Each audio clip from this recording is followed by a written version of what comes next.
নমস্কার, আশা করি সকলে ভালো আছেন। সুনন্দিতার রান্নাঘরে সকলকে স্বাগত।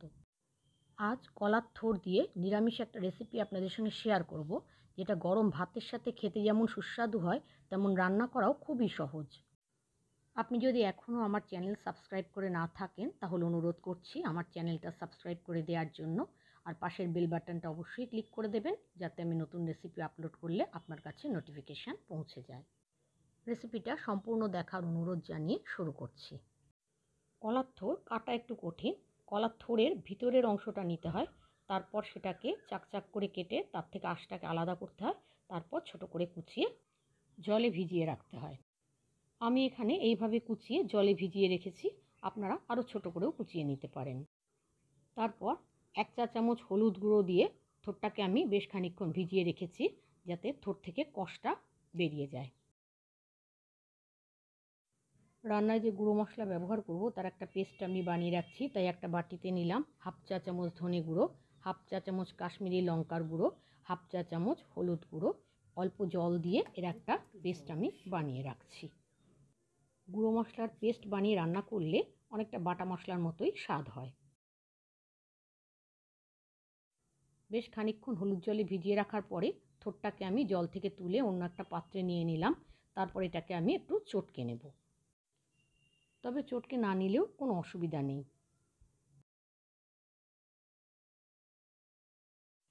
গ্যাসে কড়াই বসিয়ে 3 টেবিল চামচ সর্ষের তেল নিয়েছি। তেলটা ভালো করে গরম হলে কিছুটা চীনাবাদাম আমি এই তেলের মধ্যে ভেজে নিচ্ছি। বাদামটাকে ভেজে আমি তুলে নিলাম। এবার ওই তেলের মধ্যেই একটা আলু আমি ছোট করে কুচিয়ে রেখেছিলাম, সেই আলুটা দিয়ে দিলাম, আর সামান্য লবণ দিয়ে আলুটাকেও আমি একটু ভেজে নিয়েছি।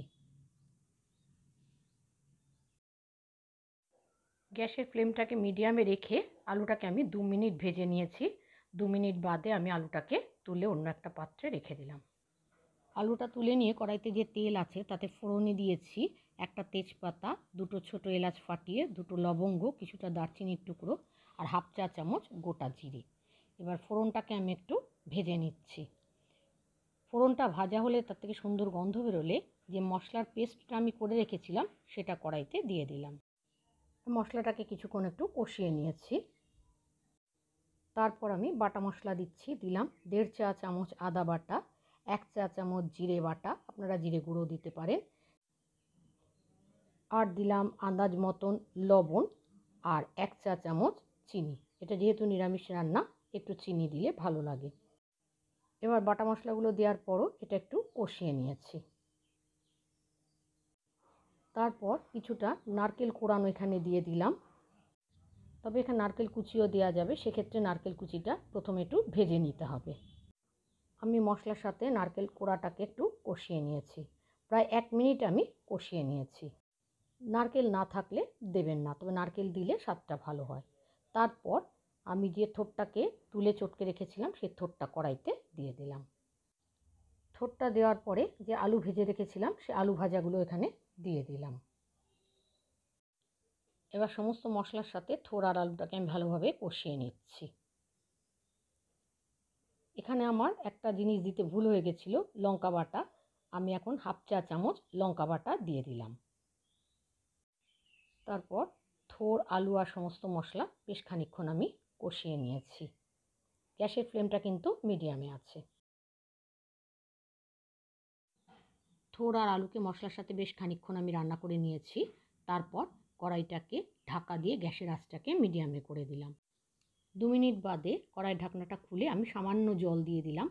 যেহেতু আমি থোড়টাকে আগের থেকে সেদ্ধ করে নিইনি, সেই জন্য থোড় আর আলু সেদ্ধ হওয়ার জন্য একটু জল দিয়ে দিলাম। থোড়টাকে যদি আগের থেকে সেদ্ধ করে নেওয়া যায় সেক্ষেত্রে আর জলটা দেওয়ার দরকার হবে না। তারপর একটু নাড়াচাড়া করে নিয়ে আবার আমি কড়াইটাকে ঢাকা দিয়ে দিলাম গ্যাসের আঁচটাকে মিডিয়ামে রেখে। 5 মিনিট বাদে আমি ঢাকনাটা খুলে সব কিছু আবার নাড়াচাড়া করে নিলাম। আমার এই পর্যায়ে লবণটা একটু কম মনে হচ্ছে, সেই জন্য আমি সামান্য একটু লবণ দিয়ে দিলাম, আর তার সাথে ভেজে রাখা চিনেবাদামগুলো দিয়ে দিলাম। সব কিছু আবারও নাড়াচাড়া করে নিলাম। থোড় আলু সবই সেদ্ধ হয়ে গেছে। থোড় যেহেতু একটু ছাড়া ছাড়া হয়, এটাকে মাখো মাখো করার জন্য 1 চা চামচ আতপ চালের গুঁড়ো দিয়ে দিলাম। এটা আপনারা নাও দিতে পারেন। আতপ চালের গুঁড়োটা আমি একটু মিশিয়ে নিলাম। থোড় কিন্তু আমার একেবারে রান্না হয়ে গেছে। সবশেষে দিয়ে দিলাম 1 চা চামচ গরম মশলার গুঁড়ো আর 1 চামচ ঘি। ঘি আর গরম মশলার গুঁড়োটাকে মিশিয়ে নিয়েছি। আমার নিরামিষ থোড়ের রেসিপি কিন্তু একবারে তৈরি হয়ে গেছে। এভাবে একবার থোড় রান্না করে খাবেন, গরম ভাতের সাথে খেতে কিন্তু ভীষণই ভালো লাগে। রেসিপিটা নিশ্চয়ই আপনাদের ভালো লেগেছে। ভালো লাগলে একটা লাইক দেবেন, তার সাথে শেয়ার করবেন। গ্যাসের আঁচ বন্ধ করে ঢাকা দিয়ে কিছুক্ষণ রেখে তারপর আমি পরিবেশন করে দিচ্ছি। এই রেসিপিটা যদি আপনারা ফেসবুক থেকে দেখেন তাহলে আমার পেজটা ফলো করার, আর যদি ইউটিউব থেকে দেখেন তাহলে আমার চ্যানেল সাবস্ক্রাইব করার অনুরোধ রইল। আজ তাহলে এখানে শেষ করছি। আবার আসবো নতুন কোনো রেসিপি নিয়ে। ততক্ষণের জন্য সকলে ভালো থাকবেন, সুস্থ থাকবেন। ধন্যবাদ।